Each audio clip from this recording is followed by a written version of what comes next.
Tenant compte de la situation financière chaotique dans laquelle vit le pays, nous avons organisé une rencontre avec le conseil d'administration de la Banque de la République d'Haïti, Banque centrale, et le ministre des Finances. C'était pour faire le point sur la situation économique et financière du pays. Compagnie côté que en pile monde dit comme ça qu'est-ce l'état vite il est bon pour dire nation dans qui état finance pays a économie là. Rencontre que nous avons avec ministre finance là et gouverneur banque centrale là sur la question des finances publiques. Première information qui est claire, c'est que le gouvernement n'est pas arrivé mobiliser toutes ressources qu'il doit mobiliser dans le cadre du budget qu'il avait lui-même adopté. Sans l'aval du Parlement, tablait sur 119 milliards de gouttes, à raison de 77 milliards de ressources domestiques. À date, le gouvernement est loin de pouvoir mobiliser ses ressources. Et les 77 milliards doivent entraîner une moyenne d'environ 6,5 milliards par mois. Pour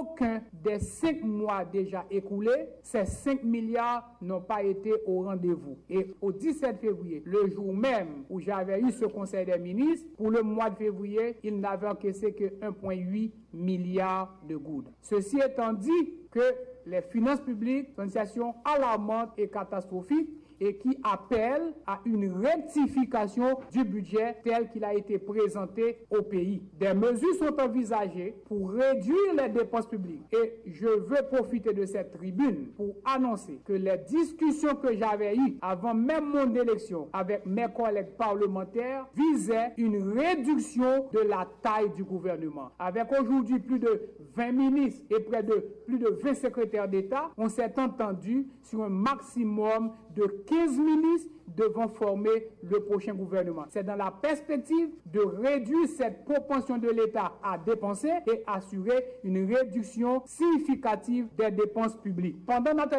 élection, nous pas qu'à ignorer que le pays aussi vit une situation difficile. Le Conseil des ministres qu'on a eu mardi dernier a fait nous croire qu'actuellement, il y a près de 3,5 millions de compatriotes haïtiens qui vivent dans une situation de crise alimentaire. Et le gouvernement ayant raté la campagne d'hiver est à même de lancer la campagne de printemps. Et si cette campagne n'est pas lancée dans le délai imparti, on risque d'aboutir au mois d'avril avec plus de 5 millions de compatriotes visant en insécurité alimentaire. Donc, tous les efforts doivent être conjugués pour permettre au pays de ne pas sombrer dans cette insécurité. C'est ici que parmi ces consultations politiques, moi j'ai des discussions avec des diplomates étrangers accrédités en Haïti dans la perspective de voir qu'est-ce qui peut être fait pour permettre au gouvernement de disposer de moyens pour faire face à cette insécurité alimentaire qui menace près de 5 millions de nos compatriotes. Par ailleurs, le président provisoire affirme avoir instruit le Premier ministre Evans Paul de surseoir à l'installation de toutes les personnes nommées au sein de l'administration publique par l'ex-président Michel Martelly quelques jours avant son départ du pouvoir.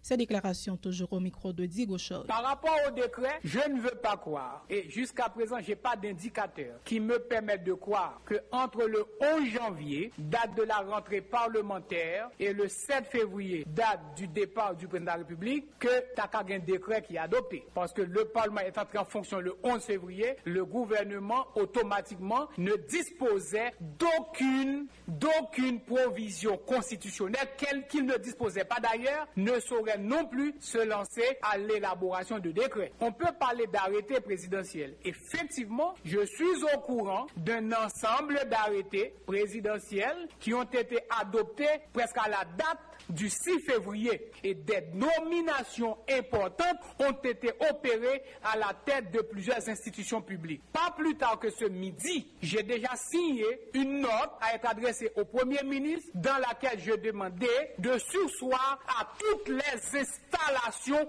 en cours dans les divers ministères et directions de l'administration publique. Pas plus tard, le mardi où on tenait ce conseil des ministres, on procédait à l'installation d'un nouveau délégué dans le département du Nord-Est. Et immédiatement, j'avais demandé au ministre de l'Intérieur, au ministre de la Justice de surseoir à cette nomination. Pas plus tard que ce matin, j'ai appris que des dizaines de fonctionnaires nommés dans différentes ambassades et consulats sont en cours de voyage pour regagner leur poste. Et c'est ce qui a occasionné que ce midi, j'ai signé cette note de presse demandant au Premier ministre d'instruire les ministres de surseoir à toute nomination et à toute installation dans l'administration publique. Les mesures sont en cours d'élaboration et je garantis qu'elles seront appliquées.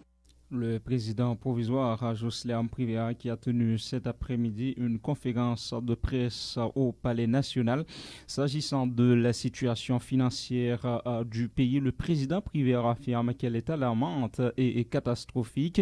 Des dispositions seront prises pour réduire les dépenses publiques, a annoncé le chef de l'État, précisant que le prochain gouvernement sera constitué de 15 ministres au maximum. Nous l'écoutons à nouveau. Pendant cette semaine, au niveau politique, nous avons rencontre avec un ensemble de partis politiques de toutes les tendances généralement quelconques. Parmi eux, nous avons rencontré le RDNP, nous avons rencontré la plateforme justice, nous avons rencontré Petite Dessalines, nous avons rencontré Monop. Pas plus tard que ce matin, nous avons rencontré Famille Lavalas et actuellement, nous avons rencontre avec OPL. Nous entendons poursuivre consultation ça au lundi avec PHTK, avec la paix, avec Unité, que ce soit ceux qui disposent d'une représentativité au Parlement, que ce soit ceux qui ne disposent pas de cette représentativité pour nous inclure. Nous avons bien le Forum économique, nous avons bien le groupe Haïti Chéri, nous avons bien la société civile. Toutes ces rencontres, nous avons continué pour que nous nous pourrons choisir comme premier son monde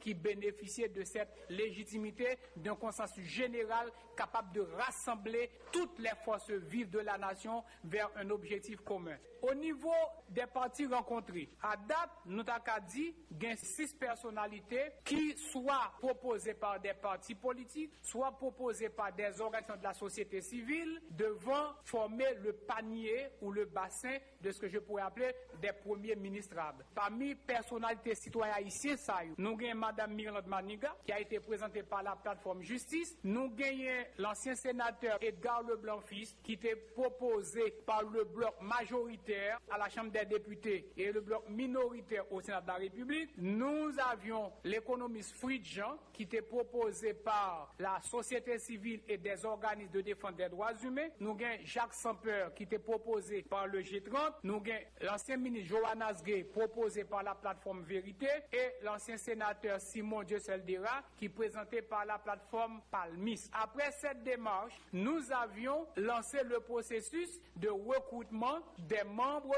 du nouveau conseil électoral provisoire. C'est ainsi que des correspondances étaient adressées à tous les secteurs nommément identifiés dans le décret électoral pour nous demander, pour désigner leurs représentants pour la formation du conseil électoral provisoire. Par respect pour la Constitution et par respect pour le droit des femmes haïtiennes, nous demandons chaque secteur pour proposer nous 2 noms, à savoir un homme et une femme, pour que dans 9 membres qui vont faire le conseil là, nous respections le quota de 30% des femmes. Nous continuons avec rencontre jusque lundi et nous espérons que mardi ou mercredi, nous sommes capables d'inviter les 2 présidents des 2 chambres pour nous consulter sur la liste des premiers ministrables proposés et que le Parlement, dans sa composition avec bloc minorité et bloc majoritaire, il a dit nous laquelle de ces personnalités a plus de chances de bénéficier de la confiance du Parlement et c'est à ce moment-là que la désignation peut être officiellement complétée. Si d'ici mardi, le Sénat n'est pas doté d'un président, ça a retardé le processus là. Ce que je suis en train de faire, c'est de prendre toutes les dispositions pour que les points prévus dans l'accord avec le calendrier qui a été présenté, moins respectés à la lettre, parce que le mandat étant de 90 à 120 jours, j'entends faire tout ce qui est en mon pouvoir, tout ce qui dépend de moi, tout ce qui dépend de ma compétence pour faire respecter ce délai et agir dans le strict respect de ce délai de 120 jours. On a eu aussi d'autres rencontres avec des acteurs de la communauté internationale, mais n'a permis moins dit tout que simultanément qu'on prend des mesures pour former un gouvernement, on prend des mesures pour former un nouveau conseil électoral, les acteurs politiques rencontrés à l'unanimité exigent aussi que soit formée une commission de vérification chargée de faire le jour sur certaines irrégularités constatés dans la poursuite du processus électoral. Et nous avons connaître, est-ce que à partir de consultations commencé là depuis qu'on finit installé, est-ce qu'on est présagé que on peut arrêter dans 120 jours là ou pas aller plus loin? Et où qu'on est